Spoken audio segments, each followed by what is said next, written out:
y'all, it's Missy here with my son Robin. Today I will be telling y'all all the steps to successfully move overseas with your cat. Robin here is a 4-year-old, obviously black Bombay cat weighing at 12 pounds. Now I'm going to let him go because he's being a brat, and he's a good brat, but a brat nonetheless. This was Robin's first time on a plane and my first time traveling with a pet in the air. We moved from Houston, Texas to Maya West, Puerto Rico on Southwest Airlines with a one-stop layover in Fort Lauderdale, Florida. Now, I've been planning this move for over a year because of other factors that aren't related to my cat. But you really only need 6 months to prepare for your flight with a cat. That is, if you're not traveling internationally or traveling to a quarantine state like Hawaii. You're going to need more research and paperwork for that, but thankfully Robin and I moved to Puerto Rico, which is a U.S. territory that does not have any importation laws.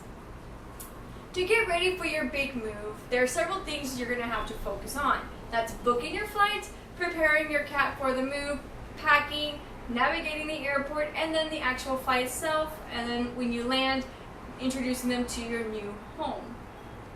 As always with any flight, you're going to want to make sure you book in advance to get that good price.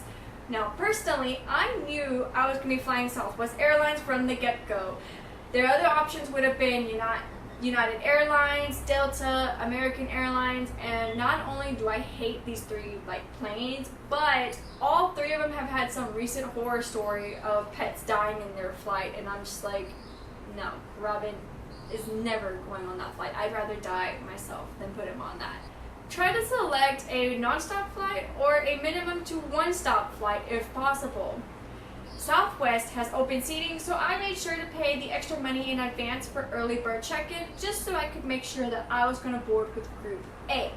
When choosing your seat for your flight, my suggestion for you is to sit before the wing and at a window seat. This is because the engine is way too loud behind the wing, and then the window seat is going to provide more space for your carrier to fit in sideways rather than long ways. This gives your cat more room to breathe, and it keeps them away from the foot traffic of the aisle. Now, I can't speak for other airlines, but Southwest Airlines only allows 6 pets per flight, and I'm not certain if that includes service animals. Anyway, to reserve your pet's spot for the flight, make sure you call Southwest to do so. That number I will put up here. It's 1-800-I-FLY-SWA or 1-800-435-9792. You can book your flight online and then just give them your flight information, but I suggest it's better to call and book your flight over the phone with them because that way you know if that pet limit has been reached or not. At Southwest, your pet is going to cost $95, which you will pay at check-in. If you're going to fly Southwest, I'll put a link down below to their full pet policy page so that way you can be better prepared. Now it's time to begin preparing your cat for that flight. You're going to need to take them to the vet 6 to 3 months prior to your flight to get them their rabies vaccinations. And then 10 days prior to their flights, you're going to need to take them back to the vet to get that interstate travel paperwork. This states that they are clearly healthy and okay to fly. If your cat has massive stress during car rides or you just want to take extra precautions, ask your vet to give you some extra pills or some pills to help lower their stress. Now for me, the vet physical exam was $25 and the travel paperwork was $38. Robin, where are we?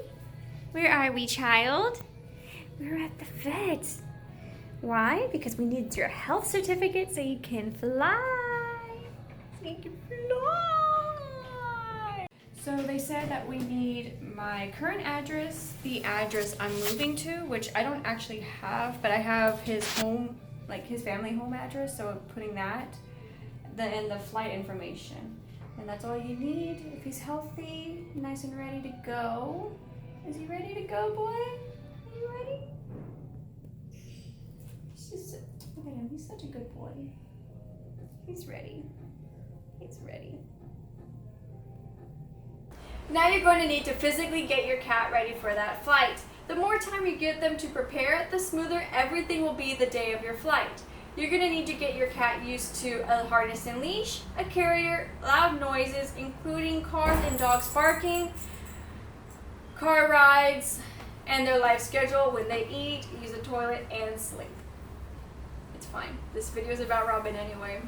Robin has been walking on a leash for about 3 years now. It took him 3 days to get used to wearing the harness and then a few more days to get comfortable at jumping with it on.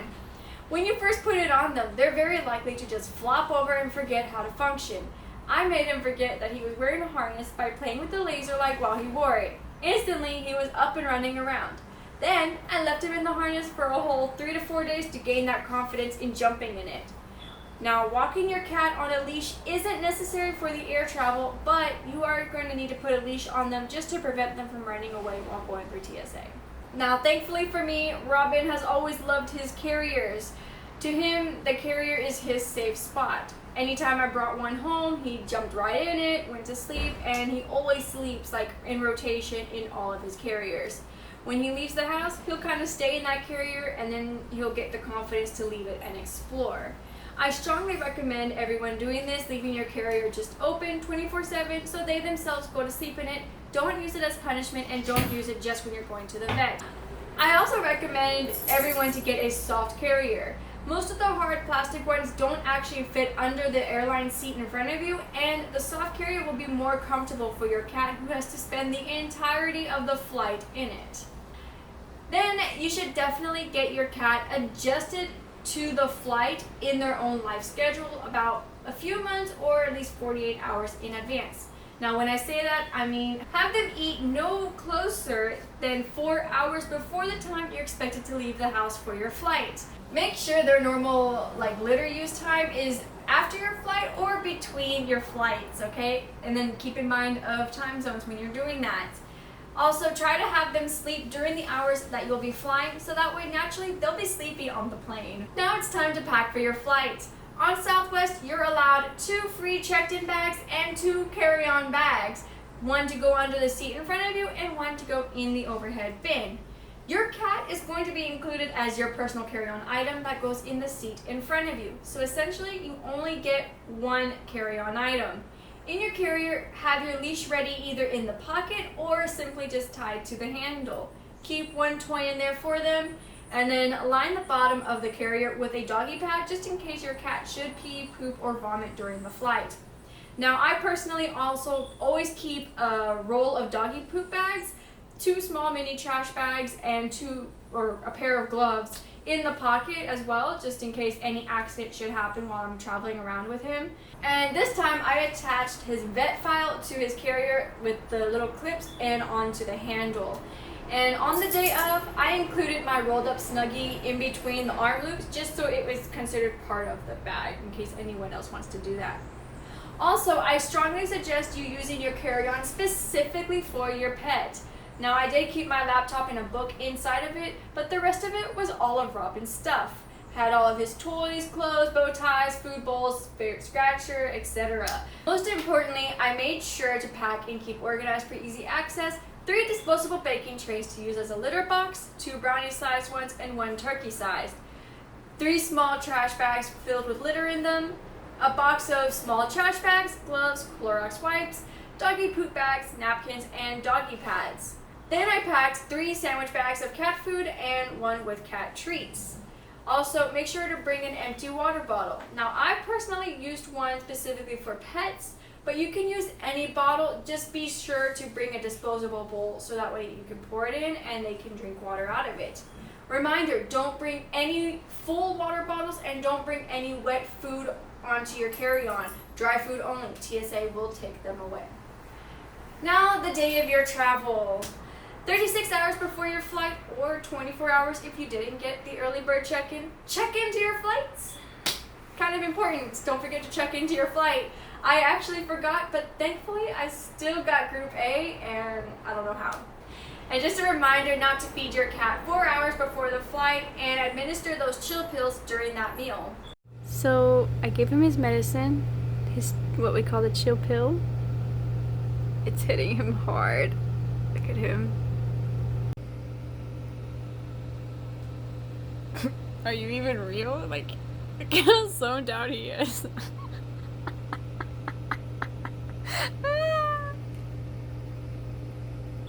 Try to get them to use the litter box before you leave your home. If it means like locking them in the bathroom and then just keep dumping them on the litter box. Keep doing it until they use it, okay? And then play with them so they get tired and they'll really sleep on the flight, all right? When you get to the airport, go immediately to check in your luggage and pay for your pet. Hold on to the paper boarding pass that they're going to give you. Now, I had no trouble using my mobile boarding pass, but the paper one does indicate that you are traveling with a pet, while the mobile doesn't. When you're going through TSA, keep in mind you're going to need to take your cat out of the carrier. So be sure to first take out your laptop, your litter bags, all of the bags you packed with the litter, and anything else necessary, and place them into the bins. The litter, they're going to have to do a chemical test to make sure it's not like a bomb or an explosive, so don't forget to take that out and put it in your bin, otherwise they're going to go through your whole suitcase. Then take out your cat. Right? Okay, Robin. We're going to get you in this carrier. He's like, why? Where are we going? I don't want to go. No, I don't want to go. So you close it, close one side. You'll see that I still have the leash out here. Come over here. And while it's still cracked open, this is why I suggest you get one of these leashes, so that way you can easily unhook it, get the leash out, and take it out. Put your leash in any pocket that's accessible right next to the carrier. Now when you get to security, you're going to want to take it out. After you have taken off your shoes, taken off everything, taken out your litter, you're going to open it slightly. Remember, it is chaotic. Just put enough for your hand. Feel around. Get that clip ready. Hold the harness, okay? Open it some more. Here's the clip. You want to come in here and see what I'm doing? Here's the clip. You're going to clip it. Now you're going to open it. Take him out. Oh, make sure your harness is on the leash. We're going to take him out. Now, the best thing for me to do is to keep his paws under your arms, because when he wants to scratch, he's going to be scratching your hands. Hold his feet like so, all right? Now, the TSA agent is going to come and swab your hands. You're going to have to walk through security, blah, blah, blah. You're going to swab this hand first. Okay, swab it. Okay. Now, adjust it. Put your hands, hey, where you go? He didn't do this before. Where are you going? We're not done. Hey, we're not done yet. So, as you can see, it's a little bit more difficult.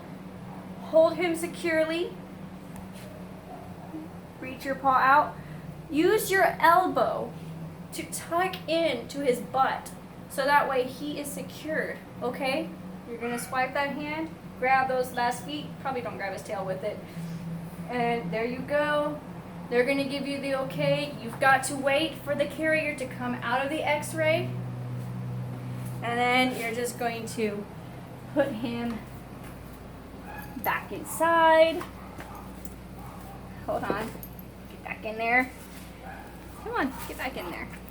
He is not wanting to go in here today. He's just like, no, we're going somewhere. Come on, get in there. And you would unleash him if you wanted to. All right, we're gonna go ahead and let him out. Let him have his freedom. After going through TSA, make sure you go to the enclosed pet relief area, not the exposed one. Sometimes they have two versions. Go to the enclosed one, so that way they can use the litter box before your flight and stretch their legs. If you have a multiple stop flight, make sure to use that human toilet on the plane, so that way you can leave your layover time frame for the cat to use the litter box in between flights. And then I have my individual packed litter that I will now open. So I have this port traveling water bottle. So I've already poured a little bit of water in there. Just a little bit for him to drink. I gave him some food of the food that I had packed for him, which this is what I packed. So, Robin, what are you doing? Go, keep eating. Your food's right there. So yeah, we're gonna chill in here. He tried to pee earlier, but I guess he didn't, so we're just gonna wait a little bit This is the Fort Lauderdale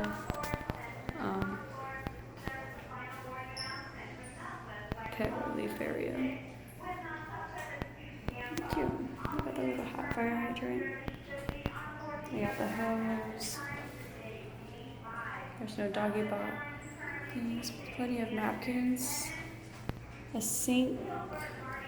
Yeah, it's pretty nice in here. I like it. Now, when you get on the plane, sit in the window seat. Let the passengers coming in to sit around you, that front row seat especially, that you are traveling with a cat. I actually had 2 people switch to a different row just because they were allergic to cats. So make sure you tell them, okay? During the flight, talk to your pet. Make sure they know, especially during takeoff and landing, that it's gonna be okay. Just, it calms them a bit and they know that you're right there. See, I'm right here. You're okay. You are okay. That's very good.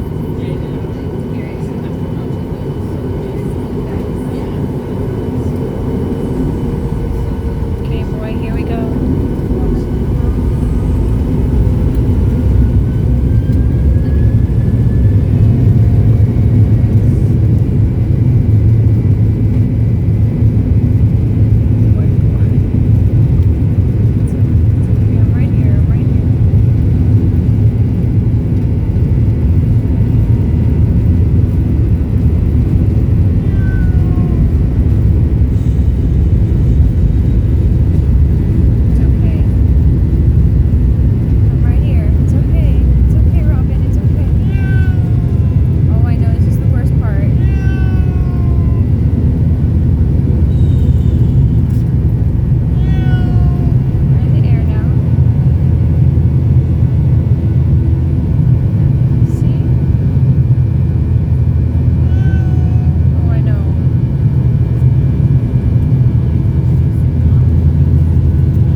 But I cheated a little bit since Robin has this massive foot fetish, which worked to my benefit. Simply, I just stuck my foot in his carrier, left it there the whole flight, and then I covered my leg with a Snuggie and the tray table so that way the flight attendants didn't notice. And this honestly calmed Robin the most. He was asleep on my foot the whole flight. We landed successfully in San Juan, but we live in Mayagüez, which is a whole 2 hours away. So we relaxed that weekend in Carolina at Javier's grandmother's house, and then we made that journey to Mayagüez. Robin, thankfully, is too curious than nervous and instantly explored both places. Then went into his normal routine like nothing happened. Eat, sleep, play, poop, repeat, etc. So because he was so quickly to adjust, we actually took him out for a little adventure around El Morro, which is in San Juan.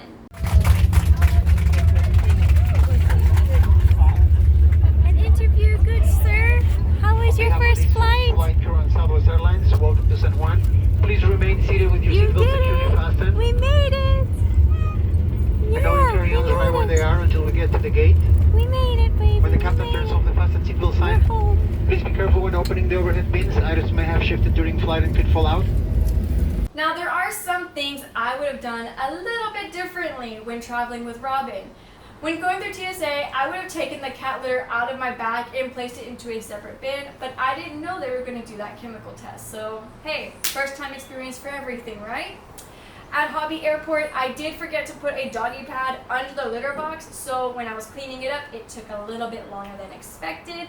And on our second flight, I sat right behind the wing, which is where the roar is so loud. So that's why I say make sure you sit before that wing, all right? Other than that, Robin was such a fantastic kitty to travel with, and he handled it like a champ. Well, that's all I have for traveling with a cat. Have you ever traveled with a cat, and where did you go? Do you have any other advice that I left out? Leave your comments down below. Be sure to like this video and subscribe to the channel to get new videos about Puerto Rico every week. Is there anything else you would like to know about Puerto Rico, about the move here, and about my life here? Make sure you leave your questions down below and we'll try to get a video up when we can. Also, don't forget to watch our last video on the packing process for the big move. And follow us on Instagram and Twitter. All those links are down below. All right. Muchas gracias y hasta luego. Adiós.